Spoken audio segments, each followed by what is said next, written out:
तो ये रहा हमारा घर, और हमारे घर में आए हमारे भैया भाभी। वो उसका रीज़न ये है कि वो हमको लेने के लिए आए हैं। मैं कल ही झारखंड से आई हूँ और वो मेरे को रिसीव करने आए हैं, क्योंकि मेरे घर में शादी है और बिल्कुल भी टाइम नहीं बचा है। 4 से 5 दिन बचे हैं शादी में, तो मुझे अर्जेंट घर पे जाना पड़ेगा, क्योंकि मैं ही पहली ऐसी रिश्तेदार होंगी जो वहाँ पर जाऊँगी और वहाँ से रस्में स्टार्ट हो जाएंगी घर की। और यहाँ पर मेरा भाई सबको कार्ड भी देने के लिए आया है शादी का। और यहाँ पर मैं कृधा को रेडी कर रही हूँ। मैं उससे कह रही हूँ जल्दी से रेडी हो जाओ, घर पे चलते हैं, आराम करते हैं, क्योंकि यहाँ तो बिल्कुल भी आराम करने का मौका ही नहीं मिला। कल ही मैं आई हूँ, घर की साफ़ सफाई करी और शाम तक मैंने आज पैकिंग करी। पैकिंग करने के बाद मुझे इतना भी टाइम नहीं मिला कि मैं खुद को टाइम दे पाऊँ, तो बस अब मायके जाकर ही थोड़ा बहुत आराम कर पाएंगे। और कृधा की चोटी तो बनाते बनाते सालों लग जाएंगे, और ये चोटी नहीं रखीगी, इसकी हर 10 मिनट में चोटी करनी पड़ती है। मैं परेशान हो जाती हूँ। थोड़े दिनों बाद मौसी की शादी होते ही टकला हो जाएगा टीका वाले का। कितना टकला करवा रही है मम्मी? क्या राय है? क्या राय है आपकी? जल्दी बताओ। तो गाइज मैं यहाँ पे रेडी हो चुकी हूँ, मेरे बैग सब पैक हो चुके हैं, अब बस निकल ही रही हूँ। तो बस ये देख लो, मायके जाने के लिए कितना तगड़े बैग मैंने पैक किए हैं, मतलब कि मेरा आने का मन ही ना करे, ऐसा बैग मैंने पैक किया है। और मेरे यहाँ बहुत बड़ा परिवार है, तो जाने से पहले सबके आशीर्वाद लेने होते हैं, और मेरे से भी कोई आशीर्वाद लेते हैं, मेरे से छोटे जो होते हैं वो मेरे से आशीर्वाद देते हैं। और यहाँ पर मेरी भाई की कार हो चुकी है रेडी, और हम सब लोग कर रहे हैं बाय।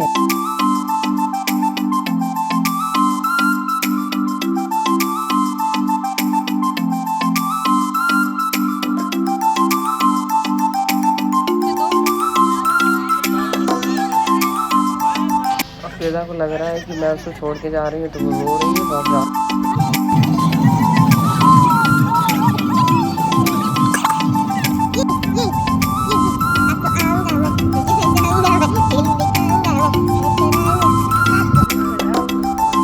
तो लो जी, मैं पहुंच चुकी हूँ अपनी गली के बाहर, और गली के जस्ट बाहर ही मेरा मेडिकल है, जहाँ पर पापा जो थे वो कस्टमर को डील कर रहे थे। और जैसे ही उन्होंने कार देखी वैसे ही बहुत ज़्यादा उनको मतलब कंट्रोल नहीं हुआ, और वो कस्टमर छोड़ कर ही आ गए, क्योंकि वो कृधा को देखना चाहते थे। कृधा को देखते ही उनको अलग ही लेवल का एक्साइटमेंट रहता। बड़ी मुश्किल से सोई।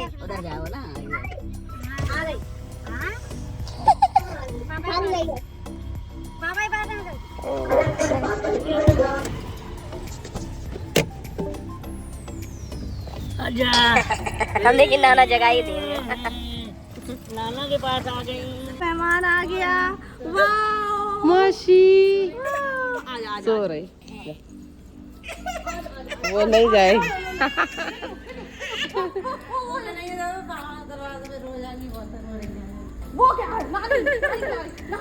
अभी नींद में सालू सोती हुई आई है।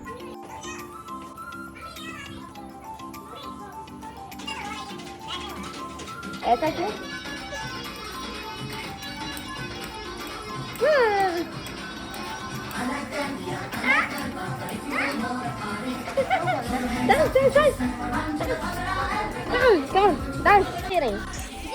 नानी क्या दे रही?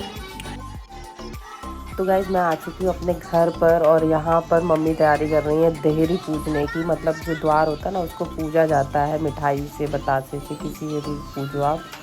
तो यहाँ पर हम सबसे पहले मेहमान हैं यहाँ के शादी के घर में, तो यहाँ पर देहरी पूजने की तैयारी हो रही है, और मम्मी गई हैं सामान लेने, और पीछे गाड़ी खड़ी हुई है, वहाँ से भी मेरा सामान आएगा अभी। तो हम लोग डांस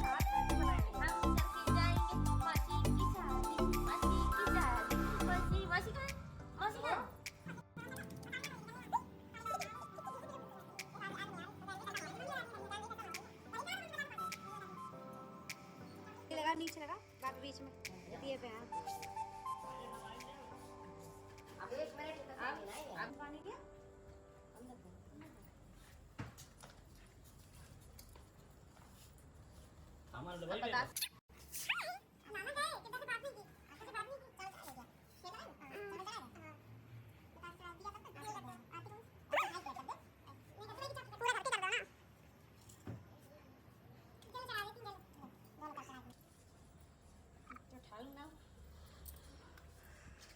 किद्दू क्या कर रही है? मम्मी की डाली है। किद्दू क्या कर रही है? बात। किद्दू क्या करेगी? चलो उठाओ बात। तो मैं घर पे पहुंच चुकी हूँ। तो लड़की जब ससुराल से मायके आती तब यहाँ पे पैर धुले जाते हैं। और ये पानी जो है कहाँ जाता है मुझे भी नहीं। हाँ, तो ये मेरी सबसे छोटी बहन है। आगे आने वाले टाइम में इनकी भी शादी होगी। किद्धो चलो, नानी का घर साफ करना है पूरा, चलो काम पे लग जाओ, आ जाओ जल्दी।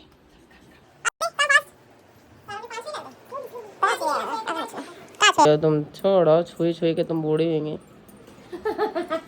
अब तुम मेरी रानी बिटिया की छुओ।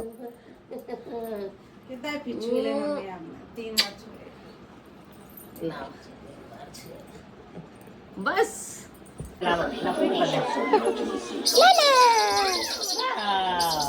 कमरा खुश हो जाके खिलाना है ना।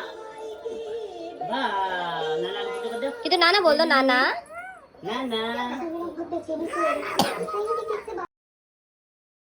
तो गाइस आज हमारे यहाँ डिनर में बनी थी टिक्की। तो मैं तो बहुत ज़्यादा थक गई हूँ और बस टिक्की खाकर रेस्ट ही करूँगी।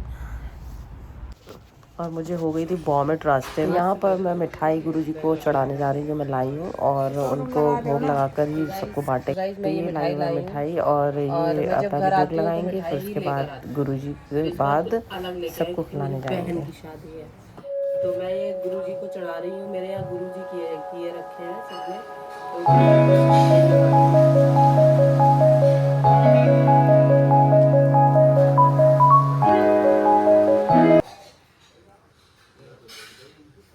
अब मैं ये मिठाई सबको खिलाने जा रही हूँ। अब सबके रिएक्शन देखते हैं, क्योंकि मैं ये मिठाई लाती नहीं हूँ। खाएंगे जिनकी शादी है। बड़ा उठाओगे? खा के बताओ टेस्ट कैसा है।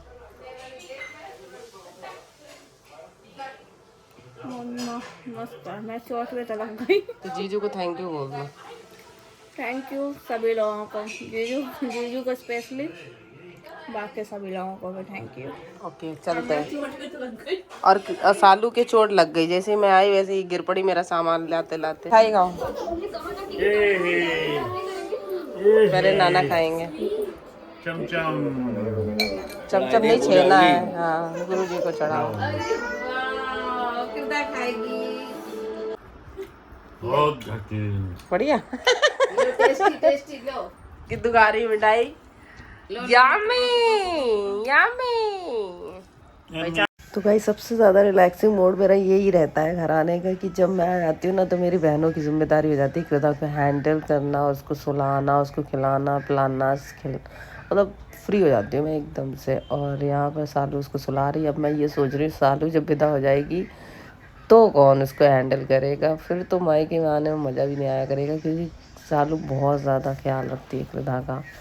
छोटी बहन कर लेती है बट इतना नहीं कर पाती, क्योंकि सालू को बच्चे बहुत ज़्यादा पसंद है। तो सालू गाना बदल देती है। पहले इसने इसको सिखा दिया तो छोटी छोटी गैया, तो जब कृदा सोती थी तो छोटी छोटी गैया मुझे याद करना पड़ा पूरा। अब इसने ये कौन सा अक्षतम सुनाया पहले अक्षतम सिखाया। फिर आई थी दूसरी बार तब छोटी छोटी गईयां।